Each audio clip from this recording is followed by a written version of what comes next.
Le ministre d'État, ministre de l'Intérieur et de la Sécurité, Ahmed Bakayoko, élevé au rang de grand chef coutumier de Côte d'Ivoire par le Conseil supérieur des rois et chefs traditionnels de Côte d'Ivoire.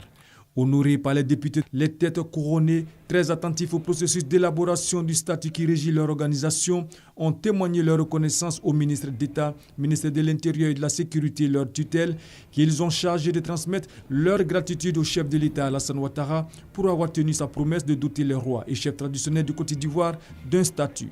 Cette loi, fraîchement adoptée par nos élus, vient de se faire réparer une injustice douloureusement ressentie et de la façon la plus stoïque possible dans le bénévolat par vos parents, vos vieux que sont les rois et chefs traditionnels de Côte d'Ivoire depuis plus de 79 ans. Les rois et chefs traditionnels assurent le président de la République de leur soutien sans condition dans l'accomplissement de l'œuvre de reconstruction qu'il a entreprise ces 3 dernières années. Le statut, à son sens, il est bienvenu et c'est une première en Afrique occidentale parce que c'est une loi avant-gardiste. Dieu merci, cette année, le président Alassane a signé le statut. Pour moi, c'est une grande joie pour nous.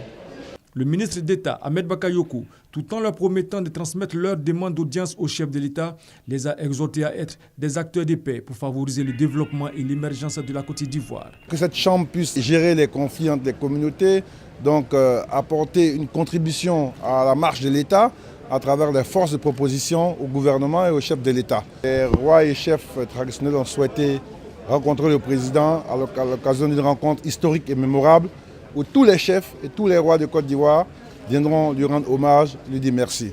Donc très bientôt, nous allons informer l'opinion nationale de la tenue de cette rencontre qui devra avoir lieu en septembre ou en octobre.